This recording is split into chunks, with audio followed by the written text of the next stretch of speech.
Hello, Steeler Nation, and welcome to your SteelerNation.com podcast, sponsored by Total Sports Enterprises. I'm your host, G.Stryker, and with me are both of our in-house draft experts and writers for Steeler Nation, Matt Papiernik and Ben Michaelian. Ben and Matt, how are you doing again today? We're doing well. It's draft week. Draft week!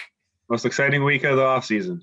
I know, right? It's the most wonderful time of the year for football fans, hoping for to reborn anew with the new players added to the team. And this year, we've got a lot of teammates to talk about, our future teammates, and we're going to get into that pretty heavily tonight. But the first thing I want to do is talk about what happened this week in Steeler news, biggest, in my opinion, being Mike Tomlin signing a 3-year extension, making him the head coach through 2024. So, Matt, since you're sipping, Ben, how do you feel about Mike Tomlin now being extended for another 3 years? I mean, I don't know why Steelers Twitter was blowing up bad stuff about Tomlin. I loved it. I love to lock him in. I think he's a great pairing with Colbert there at the GM. I mean, I'm a huge fan. I love it. Yeah. Matt? Yeah, I'm a big fan of the deal. Tomlin's earned it. He's going to be around now for throughout the rest of Ben's career, and depending on how long Ben plays, at least partial of the rebuild, whether who that heir apparent's going to be, whether it be Mason or someone else. So I'm glad to have him there because he leads that locker room. Players never have anything bad to say about him. His playoff success has been the only knock on him, but if the players are backing him and he's keeping that locker room together, you have people coming back for cheaper deals. I mean, he's doing something right. Yes. And for me, it's just how the players react to Tomlin as a leader, as a coach, as an honest person. And every single Steeler, it seems, that leaves has nothing but excellent things to say about him. And when they retire, they'll say he was the best coach I ever had. Things like that. I mean, it's something that we as fans, we get frustrated with our coaches when they don't win in the playoffs. And I, as a longtime Steeler fan, remember in the late 90s, early thousands, calling for Cowher's head, losing 4, AFC championship games. Guy can't do it. He's too emotional. He's never going to win a Super Bowl. Then he pops off and wins a Super Bowl. So, it's less what the fans think. It's more about their ability to lead men on the field, and Tomlin is a leader of men, and everyone has shown that. And thanks so much to Scott at Facebook saying that too. Tomlin #1 as well. God bless you too. James Herbst over there at Facebook. We love it. We love the feedback, Steeler Nation. This is why we do it. We do this for you. And the next thing I want to talk about is a little bit of a negative, but it's something that I think that we need to touch base on. On 4/23, Justin Lane ended up getting arrested, and he was charges of firearm in a vehicle and driving under suspension. He was pulled over by cops that say he was doing 89 in a 60-mile-an-hour zone, and is in his 2020 Dodge Charger at 1:20 a.m. And so he was arrested and booked on a felony charge for improper handling of a firearm in a motor vehicle. And this is kind of big news considering we're already thin at cornerback with Hilton and Nelson already leaving. You're not sure where Sutton's going to play, but there's going to be a vacuum, whichever spot he's not playing. And now we've got problems with Lane. So Ben, or Matt, this time I'm going to start with you and say, what are your thoughts at least on Lane and the depth over there? Yeah, it sucks to hear that. It's not a smart move. I'm not gonna break him over the coals for it. I mean, people, he was back in Cleveland area. He's from the Cleveland area, so he was around. Okay. Yeah, so he was around his hometown. Mm-hmm. So I'm not gonna rip into him for it, but you got to be smarter than that. You're a high profile guy. That stuff's gonna come out, especially when you got a suspended license. At a certain time, you just gotta take a little bit more responsibility. Like I said, he's still a young guy. I mean, he's younger than I am, so I'm not gonna try and say he's perfect because I'm far from perfect as well. But it's definitely hurtful, especially more now with the lack of depth they have there. I don't think anything's gonna come of it right now until the legal system fully plays out and sees what happens with him. But just gotta be smarter with it, especially when you're a player with his profile. True. And Ben? Yeah, I mean, it's tough because as you said, we're already thin at the position. So obviously it puts us in a weird spot. And even like listening to the press conference today, they addressed it, saying that now that cornerback is a little bit more of a need here going into the draft. So me being the whole and my glasses half full guy, I'm glad it happened now is what I'm saying. So it gives the Steelers a little bit of juice and a little bit more of a clear blueprint going into here on Thursday, Friday, and Saturday. But I mean, we're just going to have to see how he responds ultimately. And I'm going to just show you here quickly, I think this is a badass picture for his mugshot. I mean, it essentially be his like profile for a dating site. Hair's looking great. He looks like he's in a decent mood. It just sucks that him having to get hit for those issues, but at least for me, hopefully he can get it plead down to something else, because he was doing a bunch of things. It seems like they only charged him for the felony gun possession. If you can get it plead down to hopefully the traffic violation, and well, I don't know if they found marijuana. The only thing I read that there was marijuana residue in the car, and that he said at least he was heard on the police film stating that he didn't have drugs in the car. He only had one blunt. So it was, it's obviously a small amount of marijuana. Maybe that's something he's going to plead down to. I'm not sure the marijuana laws or the possession laws in Cleveland. Are you up on that, Matt? In Ohio, I mean, I know it's still illegal here recreationally. Okay. How specific it is, I'm not sure about. Okay.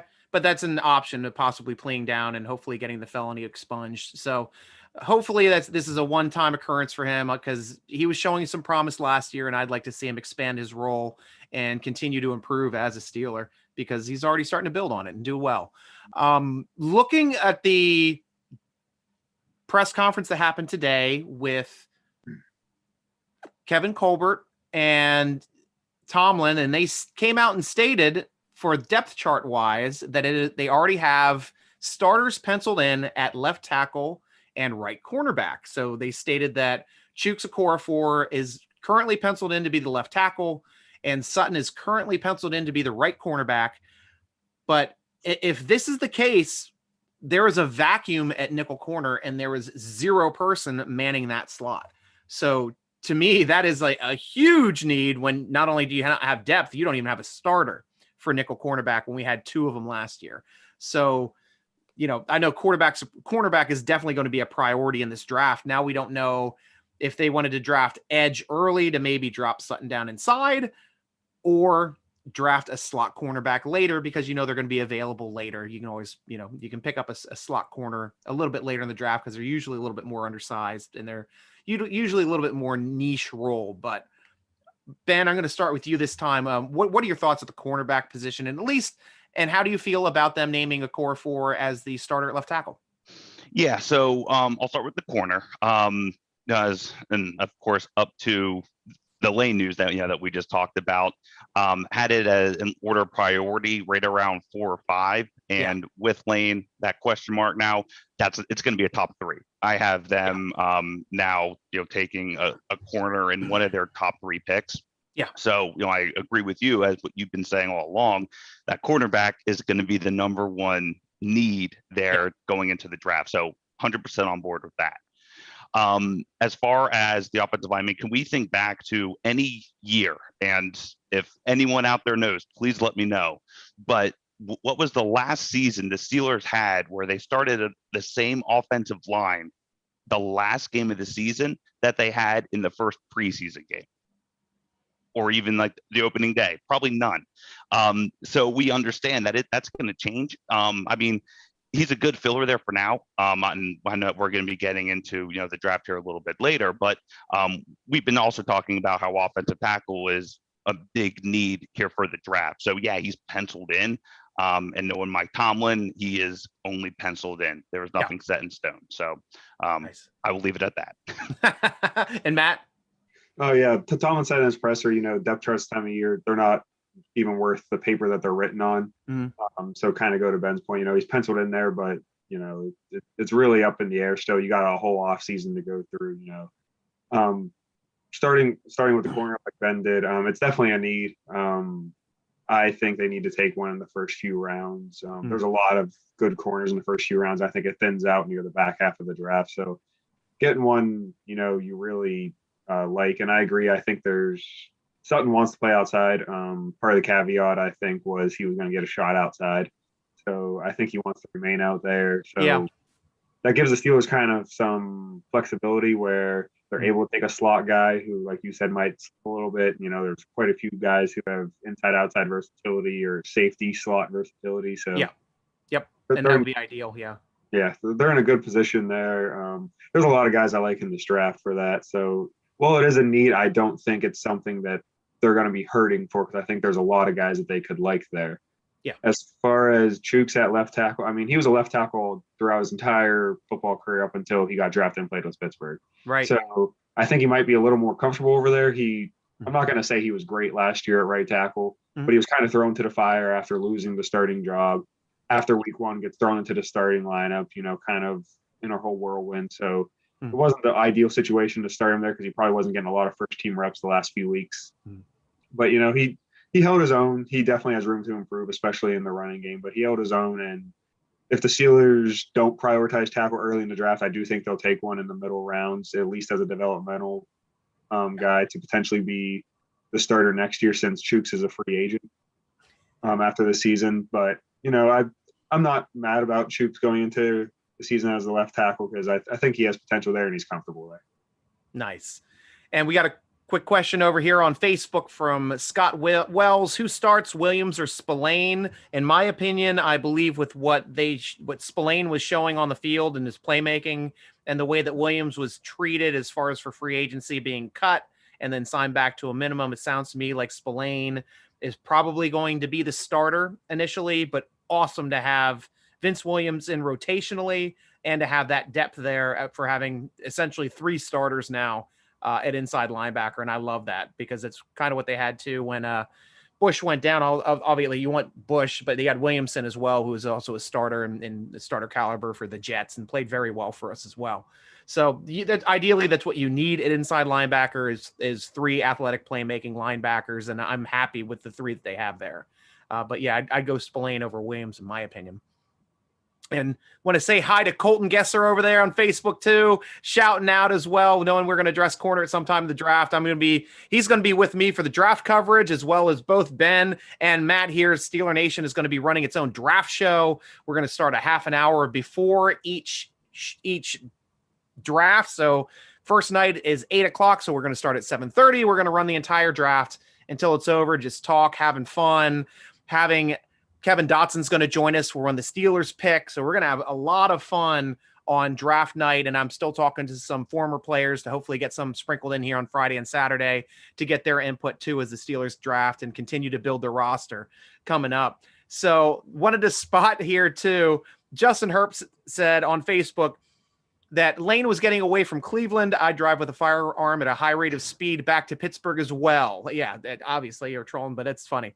So I like it. I'm going to use that. Yes. And Heather, I hope we get better at drafting cornerbacks as well. I know we've had a very difficult time drafting cornerbacks. So this is one of the few times I think there's actually going to be a good first round draft pick at 24. And that's what's going to be the toughest decision is, are you going to go with a slot that you have trouble drafting, that finally something falls into your lap that's a really dynamic playmaking corner? Or are you going to have to go to your needs for running back or line? So this is going to be the exact strangest thing that could happen this year draft wise. Because I think in any other year, it would have been a slam dunk. We're picking a corner first pick. And so going back to this, now we have time for more questions from. Oh no, we were talking about the draft. I wanted to talk about mocking the draft. So first, we're going to be talking about Matt's mock, because Matt just had his mock release here today at SteelerNation.com. You can come over and read it for yourself, but I want Matt to walk us through his mock, and so we can all kind of react to his picks and why he chose them. So start us off here, Matt.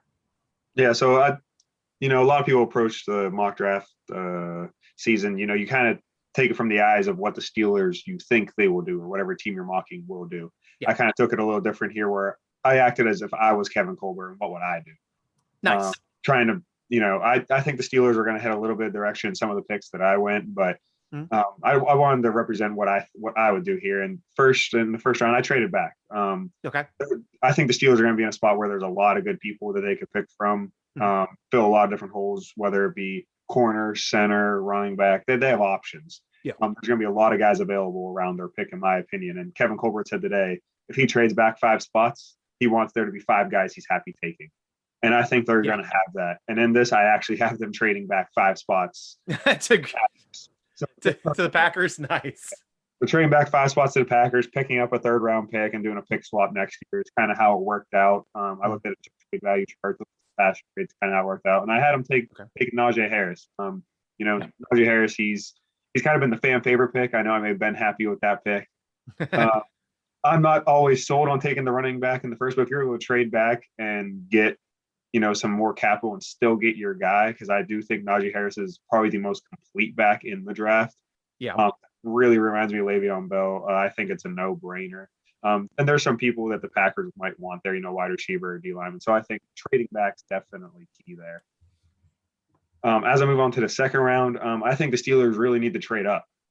They're going to be getting some additional capital with that trade back, and they also have a couple extra picks next year and already have 8 picks this year. So being able to trade up to really snag one of those guys that might have been close to that 24 or 29 pick that they had, slipping down a little bit, I think there's going to be someone available there, whether it be in this my ideal scenario, I had Asante Samuel Jr. there. I think he has a chance of sneaking into the first round or falling to the late second, depending on just because of his size.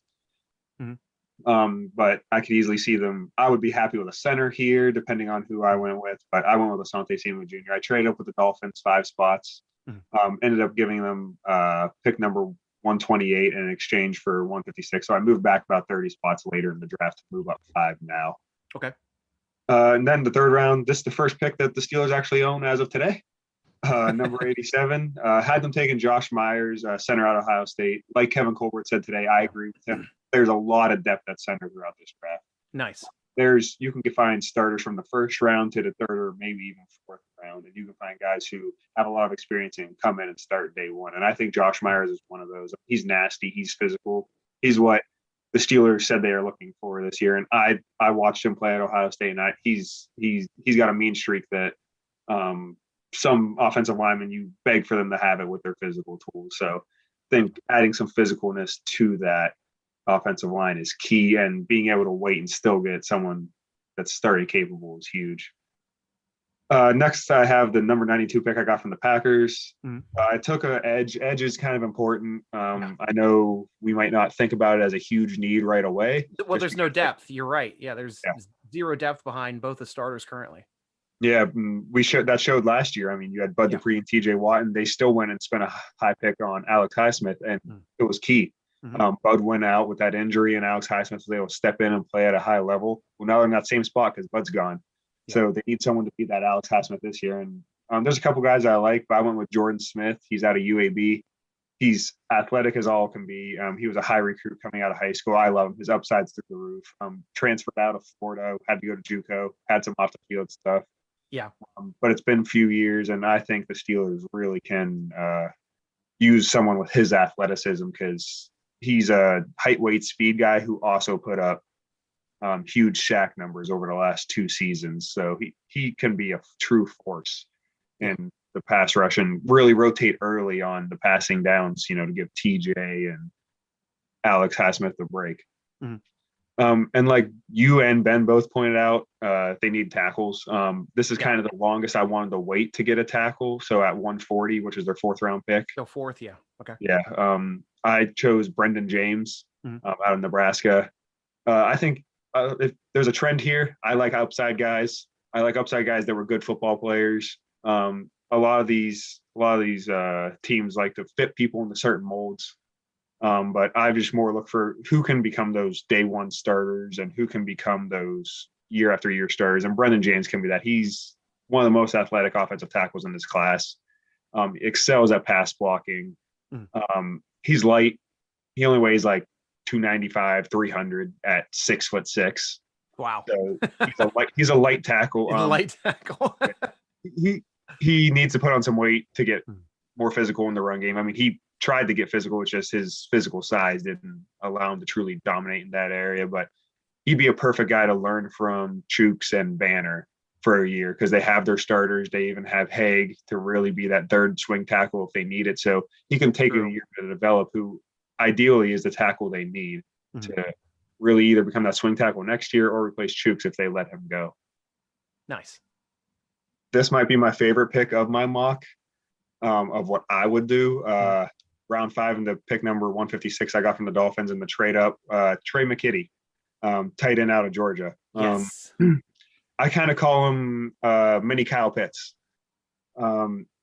He's really athletic. He only had his last year at Georgia. Before that, he was at smaller school. So he really went to Georgia to prove he can block and not just be an athlete. He even said that in interviews. He wanted to prove he can run block in the SEC.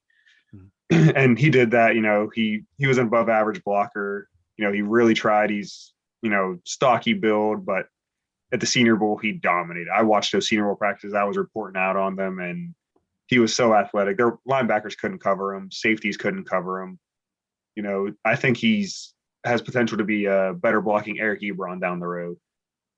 He's not quite as polished as Ebron was coming out, hence why he's not a first-round pick like Ebron was coming out. Yeah. But that more of the trend. There's upside here. There's someone who can come in and be that number 2 tight end quickly, and the Steelers definitely need a tight end. The last few rounds, I kind of went back and forth because you don't know who's going to be there. Yeah. You're in round 6, 7. People are all over the board, so I just went with upside guys that I think have a good chance of falling. Round 6, 216, I went with Jalen Darden out of North Texas. Some say he's higher, some say he's undrafted. He's small. He's 5'8", 170. And what's his position? Wide receiver, sorry. Wide receiver. Gotcha. Yeah. Yeah. I really don't think the Steelers need to draft a wide receiver this year. They have a 5-deep rotation, and but I think Darden, his playmaking is ridiculous. In the last 2 seasons, he had 31 touchdowns as a wide receiver. So that's absolutely nuts. He was just too athletic for the people playing against. He was playing at North Texas against the next 5 group of conferences. So he's going to fall down a lot of draft boards being 5'8", 170. So I think at minimum he's a returner for the Steelers, and you can, look at a long-term returner there and make sure DJ doesn't have to go field punts, even though they got Ray McLeod. Yeah. Here's someone that me and Ben both had higher up our boards, but has since fallen off the map.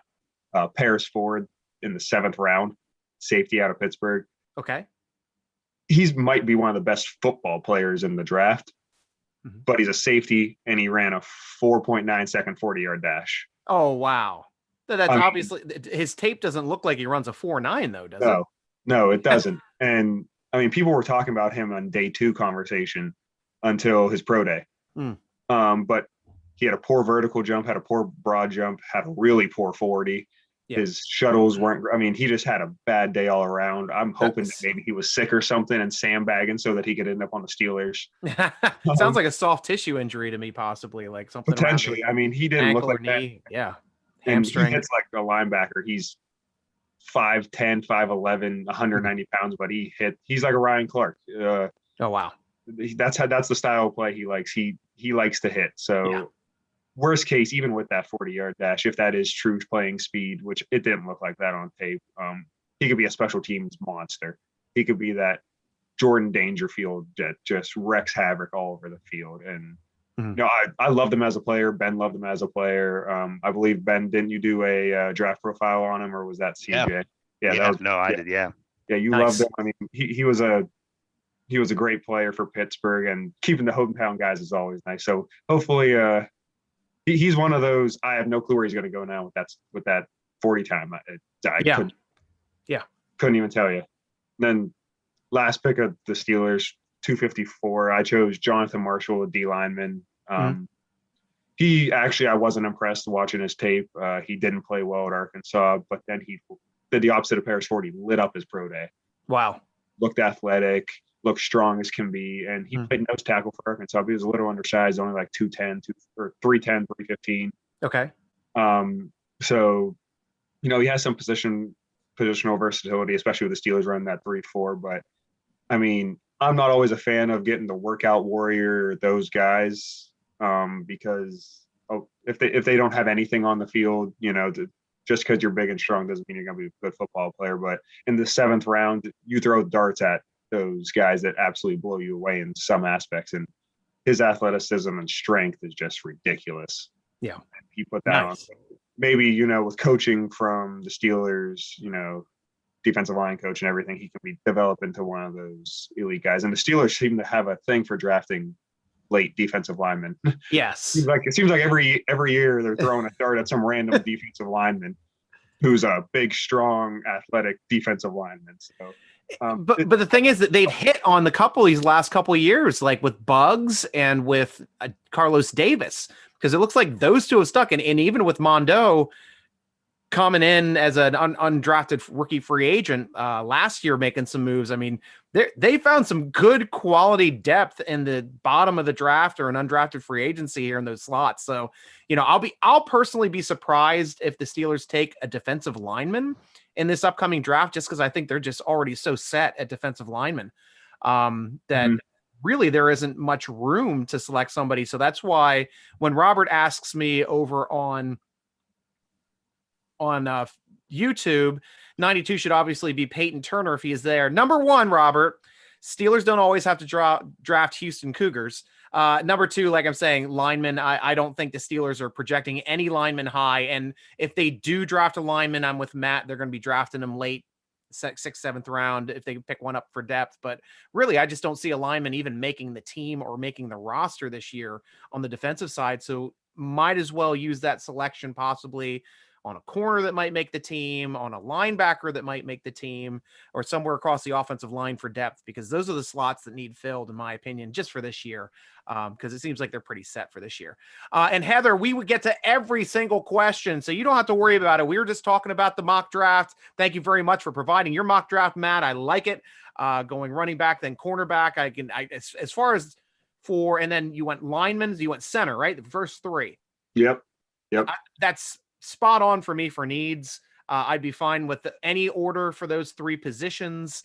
So I'm looking forward to also what Ben's going to say, but Heather also brings up a great point, other than that all offensive linemen should be mean. And I definitely agree with that, but she wants to know, how do we think that we should look for a tight end? Because she's worried about our depth there. I'm worried about our depth in tight end. So what are your thoughts, at least on tight end? I mean, tight end seems like a little wonky this year. It doesn't seem like there's a lot of high end talent. It seems like the one guy Pitts is like athletic off the charts.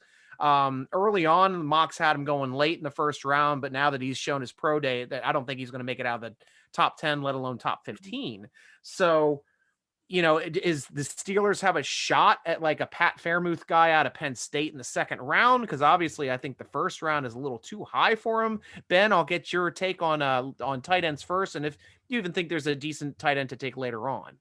Yeah, and actually, I am going to have one here in my mock, so it was going to be a good segue once we get there. But I like Tommy Tremble out of Notre Dame. Whenever I think of a tight end that the Steelers need, I think of a blocker. We already have the one that can run routes, great red zone target, all that stuff, but we need a run blocker, and that's what Tommy Tremble is. And I think he's one of the best here that's available in this year's draft. Nice. So let's get into your draft now, Ben. So you did a mock draft for us too, fortunately, right before the show, but we love your opinions. I know you do tons of mock draft. You have fun with this, but I want you to go over one of your favorite mock drafts. And the great thing about this mock draft is this seems like it's a mock draft that Steeler fans aren't used to seeing. So I like a little bit of variety in thinking about other players that may be dark horses for the Steelers taking. And I want to know how they would fit in your mind with the Steelers. Yeah. So I know I've been on here how many times and saying that I want Harris 1, but I figured, like everyone else, how many mock drafts do we do? So I figured with the one here, let's just have some fun with it, see what happens. Looks like it's pretty good. Yeah. At our first pick here, I have Tevin Jenkins at offensive tackle out of Oklahoma State here at 24. Okay. He's a name that's been floated around. I saw a couple of columns that he was one of 3 names that the Steelers were looking hard at here at that 24 overall spot. So I see it as a realistic pick, and I do see him to be available again at that 24th spot. So offensive tackle set. What about running back? We'll get there. At 55 overall, second round, I couldn't believe that he was still available in this mock draft I was doing. So I took him, and that's Jevin Holland out of Oregon, who's a cornerback. Wow. And I consider him, I mean, if he's available in the second, that's a steal. I mean, I had him more of like a top 20, if not maybe top 15. He's good. So nice. As soon as I saw him, I pounced on him. Third, it's weird how this lined up, Matt. I have Josh Myers, Ohio State center. So it looks like we have a common Great consensus minds there. Think alike. Right. I think a center is going to go in the third round. I think that's safe to assume. So we'll just buzz over him. Fourth, as I alluded to earlier, Tommy Tremble. Cool. I think the fourth round for him is realistic. Because again, there's so much depth at offensive tackle this year, at wide receiver, anywhere along the offensive line, and cornerback as well. So naturally, that's going to push him down a little bit more. So it's not saying that he's not good, anything like that. I just think he's just going to fall here in the fourth because it's a safe place. So I have him as the Steelers' first pick in the fourth round. So after him is where we get into running back. And I actually wrote a profile on him today. Kylan Hill out of Mississippi State. Like him. So Steeler Nation, go to SteelerNation.com, read Ben Michaelian's article on the newest running back here.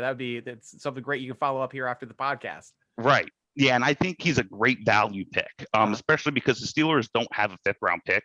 So they have to use that second pick or their second selection in the fourth round as that fifth round.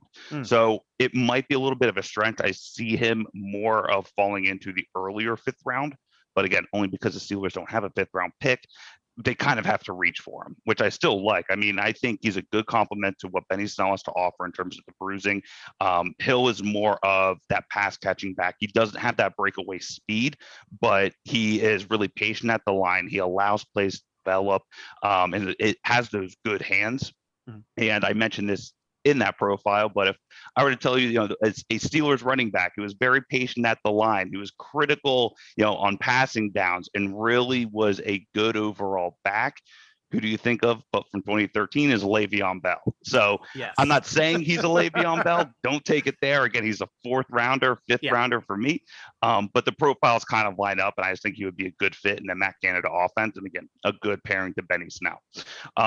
Skipping over the fifth round, again, going into the sixth round, I have Patrick Jones out of Pitt, who is listed as an edge rusher, but I think he can be groomed to be an outside linebacker here in order to fit in the 3-4 defense that the Steelers run. Again, he's bigger, but I think he has the athleticism to drop back into coverage. He has a really long wingspan, or a wide wingspan. He's a long player. He's rangy, and I think he can swat down balls there at the line and again drop into coverage if need be. Nice. Seventh, I have this is where, as Matt was saying, you don't know who's going to be there. This is where it gets kind of fun, I think. Just flyers, whatever hits is awesome. I like Isaiah McDuffie, who's a middle linebacker or an inside linebacker out of Boston College. Okay. He still has some growing up to do, and I mean, he is a senior, so he did really play out, his entire career at Boston College. But I think he has the ability to really be coached up into a good inside linebacker. And I still think that we have to address that depth here at some point in this draft. Last pick of the draft, I was toying around. So I'll throw the two names out there that I was playing with. And Robert, here with Houston, I think you'll like this one, is Grant Steward, who is listed as a middle linebacker and inside linebacker. He's more of a special teams guy, and I love the way he plays. He plays like his hair is on fire, and he just flies around. He's fun to watch. He's a spark plug. Nice. Yeah, that's great. We discussed him earlier on one of the podcasts too, since Robert told us about his captain there, the defensive captain in the middle of the field and running around with that long hair like Troy Polamalu, thinking that he can be like a a Matakevich type player on special teams, hopefully, and that would be nice to see, and hopefully develop into a playmaker too on the field as a spot player.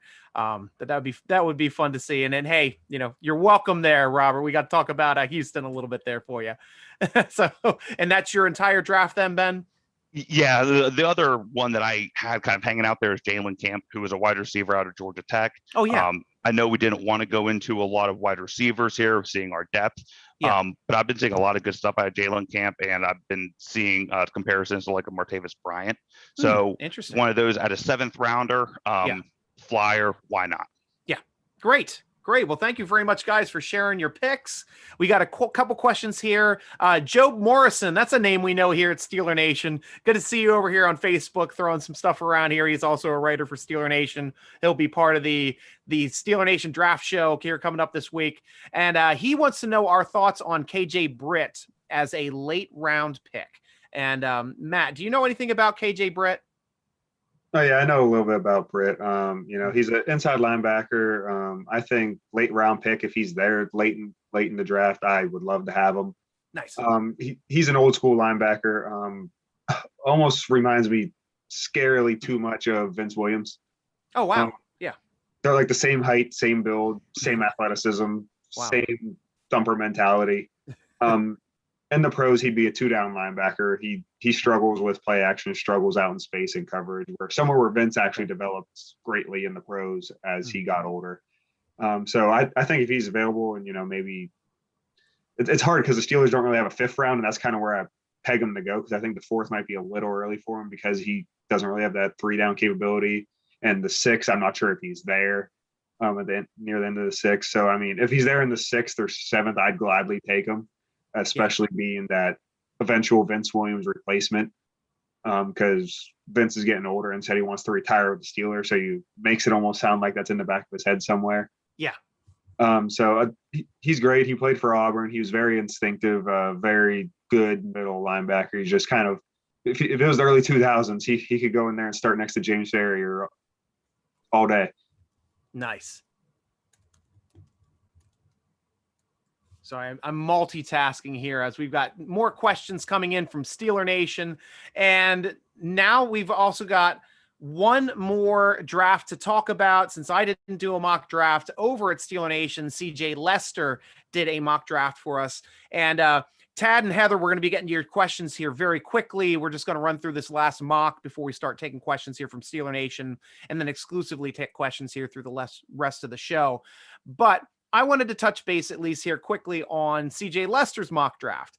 And looking over here as I'm sharing the screen, if I can find where it is on all my things. Okay, here it is. So going down his first pick, he also did what you did, Matt. He traded back with the Packers, and he ended up doing what you did as well, selecting Najee Harris at his selection spot there at 29 instead of 24, picking up an extra 3rd rounder, looks like, as well. So his second pick went cornerback as well, which is what just about everybody here has done in the 2nd round, though he went Elijah Molden, the 5'10", 191 pounder from Washington, kind of like more of a slot option. Go ahead, Matt. Yeah, I like Molden a lot. He's that slot option. He could be a Mike Hilton replacement day one.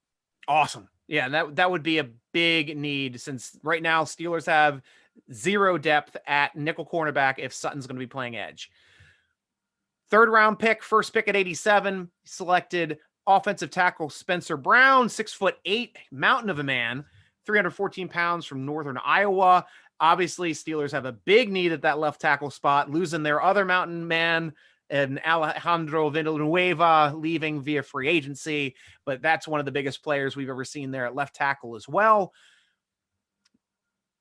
Second pick for CJ Lester, coming at pick 128 in round 4. He went safety Talanoa Hufanga, 6'1", 215 out of UFC. That would be the first time we have drafted a USC safety since Troy Polamalu. So I like it. We'll see if that depth can turn into another playmaking Hall of Famer. That would be incredible, getting him in the 4th round instead of moving up to the 1st round to get that USC safety. Pick 140 in round 4, inside Offensive lineman Trey Hill, 6'3", 330. Is this a center position player? Ben, you know about this guy as well from Georgia? Yeah. I mean, he plays. I also saw even as a guard sometimes, but I think more as a center. Excellent. Pick round 5, pick 173. That's the Green Bay trade. Guess who we went with? Tight end Trey Mckinney. We've been talking about Trey Mckinney a little bit tonight from this one from Georgia, 6'4", 247. Willing run blocker, very athletic, can make some plays in the passing game, but more of a developmental tight end that has some skill set to eventually become a starter in the NFL, which is good because right now the Steelers have Eric Ebron penciled in as that starter, and really they need just somebody else rotationally that can come in as that second tight end that can be big blocking in the blocking game and hopefully make a couple plays and some play action plays down the field. Round 5, their second Green Bay trade was an edge player, Chauncey Golston from Iowa. And are either of you know of Chauncey Golston? Yeah. He could definitely be a solid rotational player behind Alex Highsmith and TJ Watt. One of the later picks if they wait till that late that I'm happy with. Nice. And then CJ selects in round 6, wide receiver Cornell Powell from Clemson, 6'2", 205, kind of in that over 200 pounds, over 6 foot range, which we ideally want from a playmaking receiver. Sounds to me, at least size wise, what the Steelers prefer at the X position, where Hines Ward played, where Antonio Brown played, and where currently Deontay Johnson plays. But it would be good to have a little bit of depth there, because right now, really the only depth behind Deontay Johnson, sometimes they'll swing Washington over there, but really Juju Smith-Schuster would be your first choice to pull him out of the big slot and have him play the X. So I could see why that would be kind of a need eventually here to find somebody to replace and come in and fill in if anything happens to Deontay Johnson.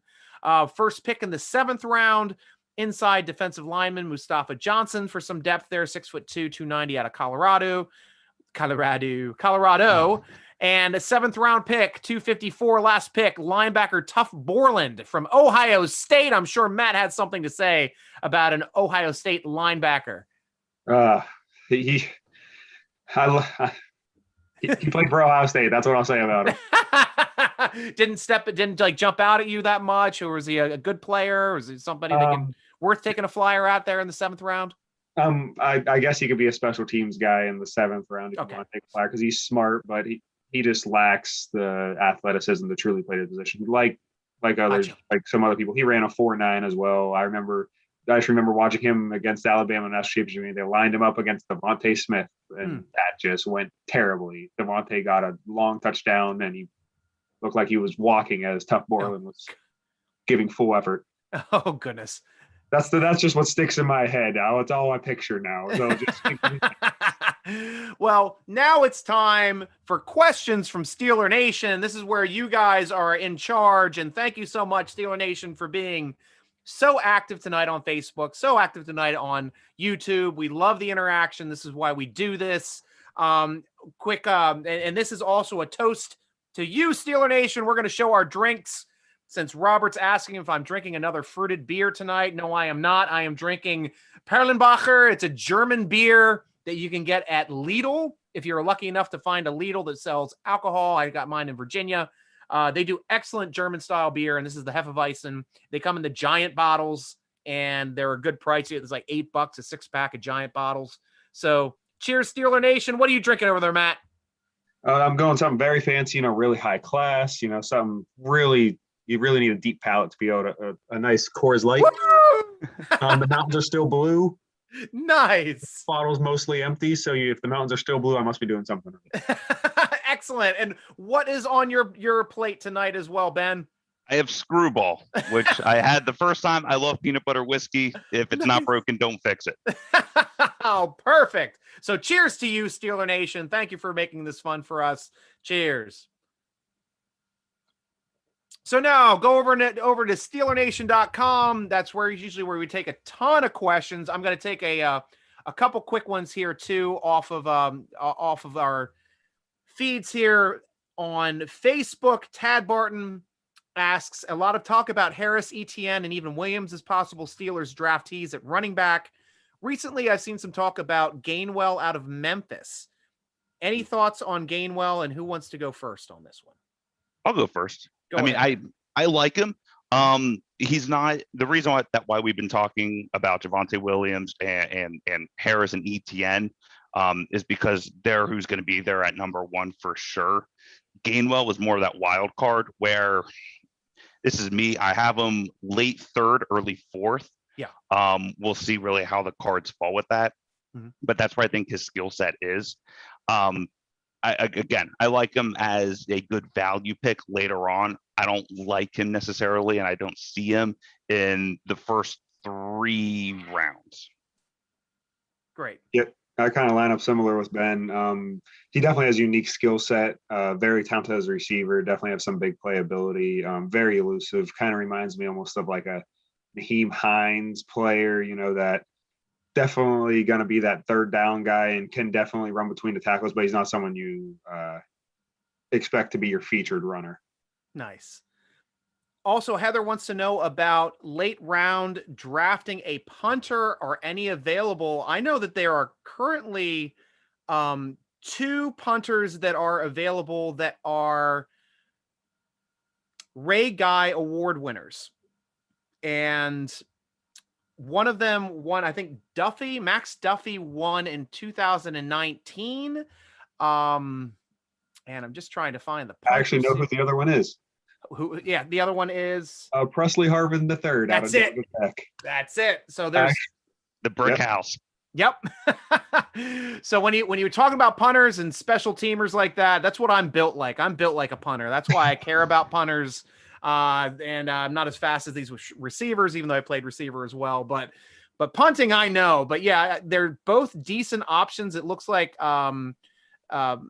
Max Duffy is more of has some Aussie influence to them, whereas the second punter, which you mentioned, the third, Presley Harvin. Gosh, thank you. Presley Harvin the third is more of a traditional style punter with the hang time, and he ended up showing very well because our special teams coach did go to watch him work out. He had terrible conditions for his pro day, but evidently he put on quite a show. And as we all know in Pittsburgh, you're kicking in some crappy conditions. I mean, at least the ball's not sticking into the mud anymore when it lands, but still crappy conditions, still get some bad winds, still get some cold conditions and some rainy weather there across the 3 rivers. So it probably made a good influence on the Steelers. And we'll see possibly in the 7th round here, Heather, there is a chance for the Steelers picking up a punter. And now for the first question from Steel Time at SteelerNation.com.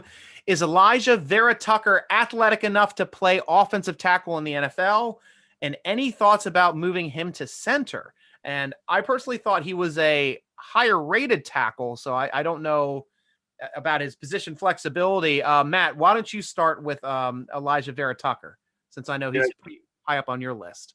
Yeah, he's going to be a first-round pick. Whether or not he's available for the Steelers, it's kind of in flux. That like 3 through 5 tackle range is kind of floating around, with some of the others. But this last season, he played left tackle for USC, played rather well. Might have had his best year so far, but he was a guard before that, played both guard spots the previous couple of years.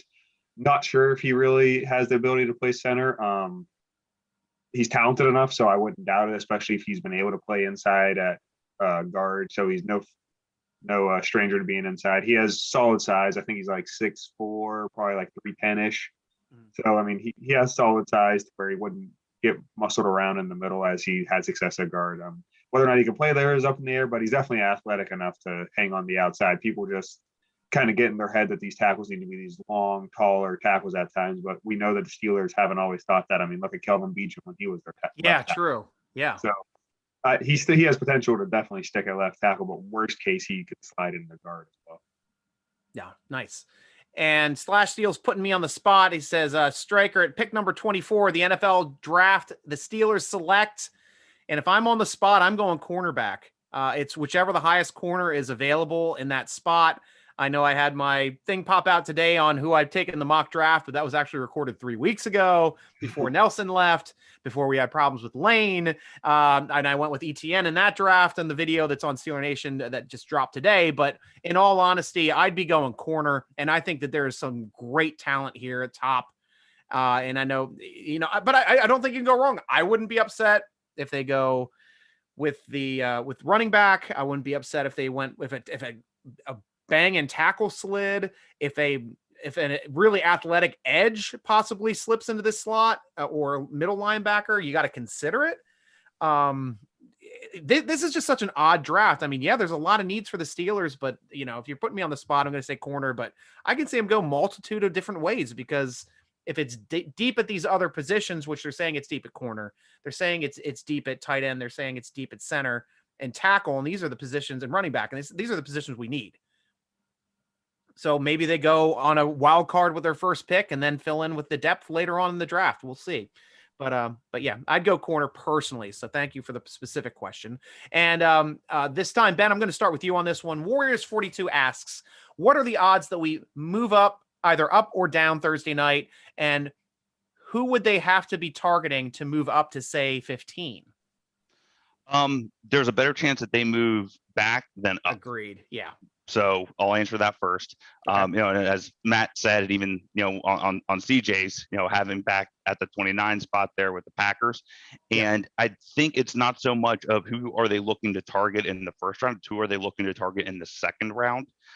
Here, that's really going to be there. Now I know that this is going to be dependent upon how the Jets draft and how the Dolphins draft, but if the Steelers weren't there at the 24 spot, there's a good chance that either ETN, Harris, or Williams are going to fall back to the later picks there in the first. So it's like the Steelers, if they're okay with drafting him in the 24th, of course they're going to be great drafting him in the 29th. Yeah. So I think that's what it is. And then, this with the second, in the second round too, that's obviously going to play into it. But it's not like they're going to move up to. They're not going to trade up to try and get like a Justin Fields or Trey Lance, anyone like that. If anything, it's just going to be how the dominoes are going to fall in the rounds after the first. Well said. And we obviously know about you moving back in your draft too. And I agree with that too, Matt. Love that choice as well. But a lot of options. Like we're saying, there are a lot of options here in the first round. And Kevin Colbert even said today, he doesn't see them trading up. He said in his press conference, he just doesn't see it happening. And I disagree with Ben a little bit. I think if someone like Justin Fields or Trey Lance fell to that 15 to 20 range, I think the Steelers would have to at least consider it. Yeah. But depending on what they would have to give up. I mean, I understand you got to go all in this year, but they didn't think they were going to take Ben. I mean, they said today that they weren't. Actually, I don't know if it was today, but they said Colbert said he didn't think he was going to take Ben. He's like, they had bigger needs, and all of a sudden. They needs a tackle. They needs a corner. The two corners went off the board right before they drafted. They still had. I thought they were going Andrews in that draft. Unfortunately, they didn't. He said they had Tommy Maddox, and they liked what he was doing. And he actually said that today. Yeah, he said that today during practice. He thought, wow, he didn't think they were going to go Ben, and then all of a sudden, next thing you knew, they went with Ben. Wow. So I can't rule it out after, especially hearing something like that, because I feel like he's even saying like, hey, don't be surprised if something crazy happens. But I agree with Ben. I don't think they're trading up. So Robert C. over there on YouTube's responding to Matt's beer. So Matt is drinking water. Yeah, you got to stay hydrated in these draft talks. We do a lot of talking. Come on. It's the isotonic of beers, and that's a beverage joke for those of you in the beverage industry. Gatorade is an isotonic. Keeps you hydrated. So Litos in the house. Shout out there to Litos. Carlos Daniel Concalves from Venezuela. Hola, amigo. Good to hear from you here online. He's one of the great members over here at Steeler Nation, always involved with the draft, always great input, and always great to talk to. Nice to hear from you, Litos. Glad you're doing well. Tad Barton has a question here too. Lots of talk of Penei Sewell falling on draft boards. How far would he have to drop for the Steelers to trade up to snag him? Past 15.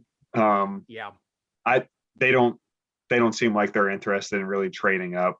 Sewell's great. Yeah. But if he's falling that far, that means likely the other tackles are falling too. Yeah.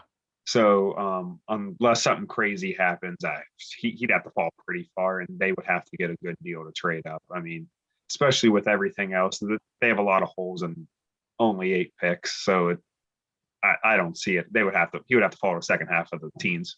Okay, and yeah, and go ahead. I was gonna say, like, I think falling for him, like in his definition, is from top 5 to like top 10. So it's also very relative. So yeah, he's gonna fall, but he's still a top 10 offensive lineman. Let's be honest. Oh, yeah. He's gonna be the first tackle taken. Yeah. Nice. Steeler fan 448. Ben, I'll start with you on this one. Is there a prospect who may slip that you would jump on if you were the Steelers? An example would be Parsons out of Penn State. And that's, I guess, the edge player, the really athletic edge, or is he middle linebacker? He's an inside linebacker. Inside linebacker, yeah. Absolutely, yes. If he falls, absolutely. Yeah. Another value player, kind of in that position, edge / outside linebacker. That if you're looking for some falling, maybe from a 3rd round to a 4th round, is Malcolm Kuntz. Okay. Out of Buffalo, who is, again, he's an edge player. He's listed as an edge, but I think he can play at that outside linebacker position. He plays long. He's lengthy. He's a little bit undersized, but that just shows the versatility that he can drop back into coverage and play effectively in that 3-4 defense. And Matt, anybody that would fall that you would jump on over top of like the normal running back, tackle, center that we've been talking about, corner? Early on, I mean, outside of those positions, like I said, it would have to be one of the quarterbacks, I guess, because you can never hesitate to jump on a quarterback. But yeah, one person I would really, if they started falling, I wouldn't hesitate on the Steelers. And you only need 1 or 2 teams to really pass on him, and he could start falling. Is Patrick Surtain? Out of Alabama. He's the best corner in the draft, in my opinion. But there's some talk about J.C. Horn and maybe even Caleb Farley jumping him. If that happens, I mean, he could fall easily to the late teens or early 20s, and then Steelers have to give up much to get him, because not many people there's only so many people are going to take a first corner. Wow. Yeah, he's projected around that 8 to 13 range right now for the most part. So I would jump all over him. And that's who you mocked, correct? When we did the Steelers, where the Steelers writers got to pick their first picks. I actually chose Asante Samuel Jr. Asante Samuel Jr. That's right. Yeah, I went J.C. Horn. You went Samuel Jr. on that. Yeah, because I'm big on corners. I just don't think Surtain will be there. So true. It's hard to even predict him in the Steelers realm. And Ben, who would you be avoiding in the first round? Oh, in the first round? I guess it would have to be more positional than specific players, unless there's a specific player that you think is just an undraftable that's supposed to be in that range that is supposedly linked to the Steelers. Yeah.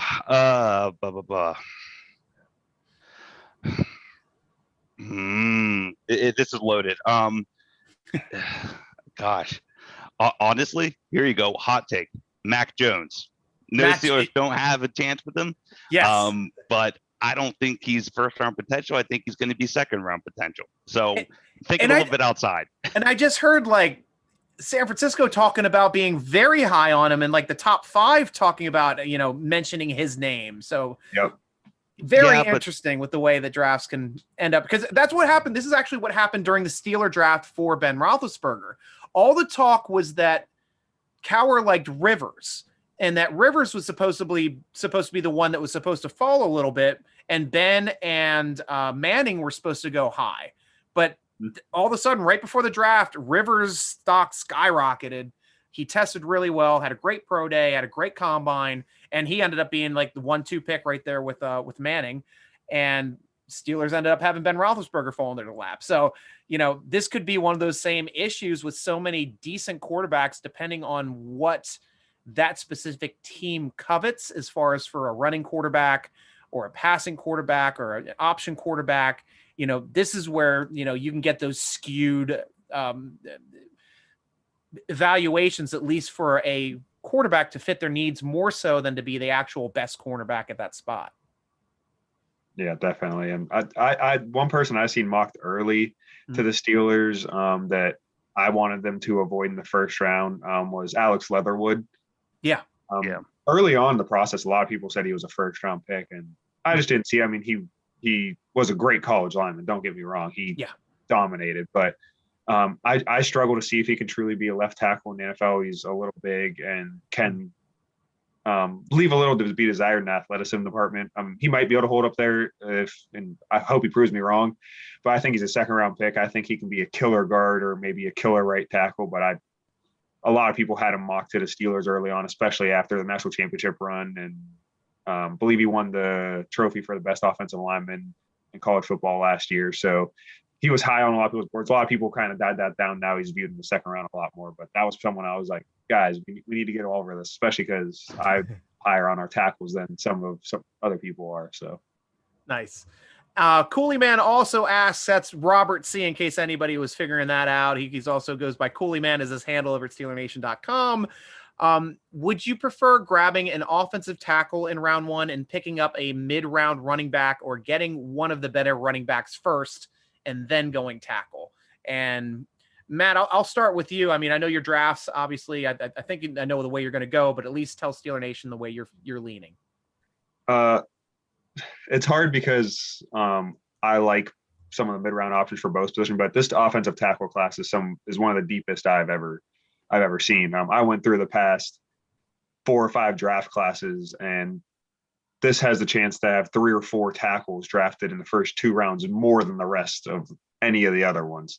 So this has a chance to have like 13 offensive tackles taken in the first 2 rounds. And wow. I think some of those are going to naturally fall. There's not going to be 13, 14 offensive tackles taken in 2 rounds. Not many people you don't need there's not 13 openings. So that's why I'm leaning running back.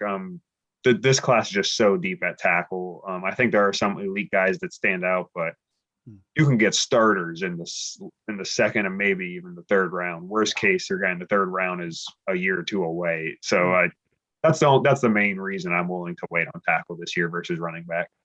Your thoughts too, Ben? Yeah, agreed. I mean, I think that the depth is there. You take the talent feature back there at 24. You pick up a solid tackle there at 55, and then, at least for me too, a center in the 3rd spot. Cooley also wants to know, if they trade back in round 1, how far back would you be okay with them sliding? For me personally, if the Steelers trade back, never trade out of the 1st round. I think that is Kevin Colbert's MO.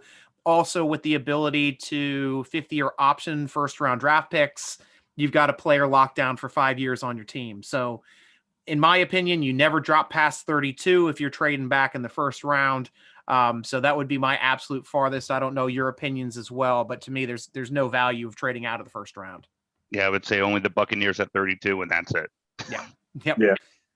There might be 1 or 2 really sweet deals I would take on the beginning of day 2, but they would have to be really sweet. Like you said, that 5th round option that they added, what was that? Probably 5 or 6 years ago now they added that contract. Yeah. I don't remember. So that makes it killer to make sure you stay in that 1st round. But I think 28, 29, and 32 are all solid, or 29, 30, and 32 with Green Bay, Buffalo, and the Bucs are all I'd be more than happy with.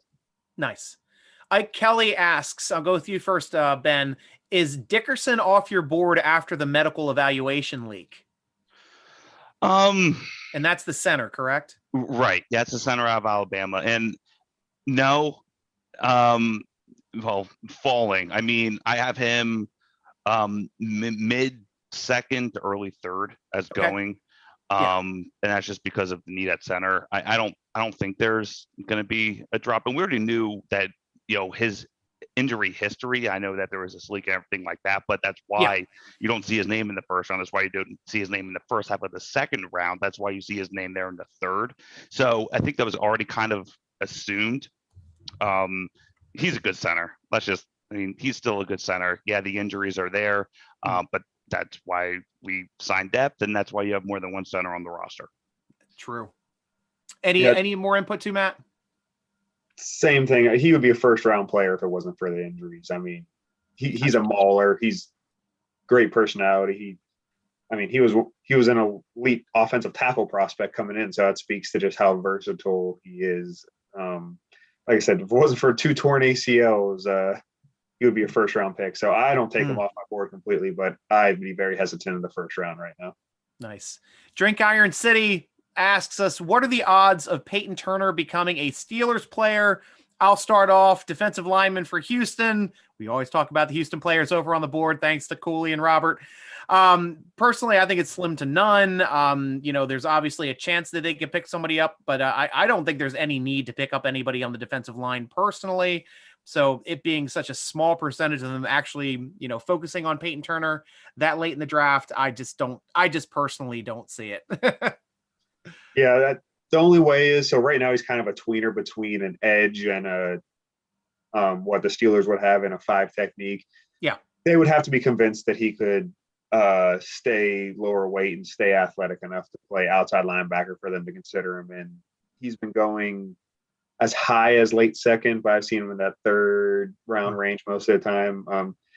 He would have to convince them that he can play on the outside linebacker position for them to really look at him that early. Because like you said, if they're convinced he's a defensive lineman and that 5 technique with Hayward and Tuitt, they're not going to reach for one right now, especially with their depth. Nice. Right. Yeah, and I think it comes down to, do you want Najee Harris or do you want Peyton Turner? Because the thing is the Steelers have a higher need than an edge rusher for depth than the actual running game. And there are teams who are the complete opposite, where they need that edge guy, and Turner's just not going to be there. But by the time the Steelers get to 55, and even at that point, you're still looking at offensive line or some capacity thereof. Yeah. So it just boils down to that. If the Steelers want him, they're going to have to use their 1st round pick. And is he a 1st rounder? I don't think so. No. Great points. And then we always get a screwball question here from Drink Iron City. What kind of mileage did the RV get, and diesel or gasoline? And as we discussed last week, bought an RV. I just took it out to West Virginia this past weekend to stay with the in-laws, which was great because we were able to stay separate than them and just all slept in the RV, but still got together for meals and hung out a bit. And it was funny. I drove the family to West Virginia. It got about 8.18 miles per gallon on gasoline. I towed it. I had a trailer that I towed to North Carolina on my first trip, also at 8 miles per gallon. So right around 8 miles per gallon. I'm hoping if I do like a longer trip that's more straightaway that I can get it closer to 10 miles per gallon. But right now it's guzzling, but it's nice to have a place to sleep and drink when you're pulled over somewhere. So thanks for the question there. And he thanks Ben and Mike and myself very much for helping out with the show and making it all fun for Steeler Nation. We appreciate you too, Drink Iron City. Thank you very much for the questions. And guys, that's it for the show today. Thank you very much again, Ben and Matt. Follow Ben on Twitter at @BenSauce_duh. That's at THEBENSAUCE_DUH, or Matt Papiernik at Matt_Papiernik, MATT_PAPIERNIK.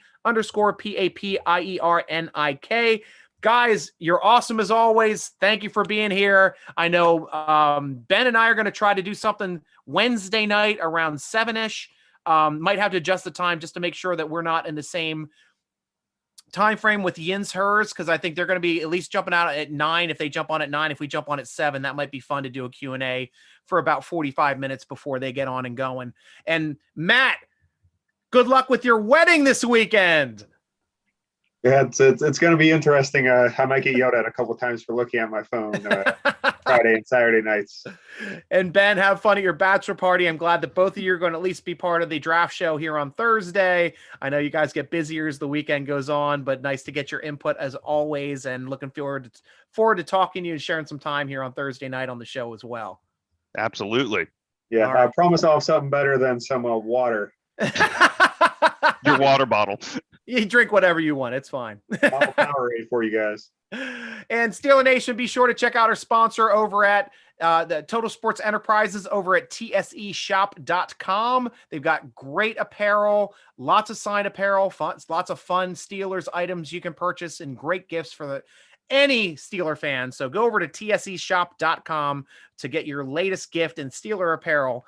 Look forward to the Yinzers podcast. Looks like coming up on Wednesday night, probably around the 9 o'clock, 9:30 hour. Thank you, Tad. You have a great night too, man. Everybody's starting to chat off here on social media. Tad over on Facebook. Read our great articles at SteelerNation.com. Tweet us at SteelerNation. Instagram us at SteelerNation.com. Follow the Steeler Nation podcast on Twitter at _SN podcast, or follow me on Twitter and Instagram at SN Striker, spelled with a Y. Thank you for joining us for the SteelerNation.com podcast, sponsored by Total Sports Enterprises. I'm your host, G.Stryker, with Matt Papiernik and Ben Michaelian, rooting along with you as always. Go Steelers!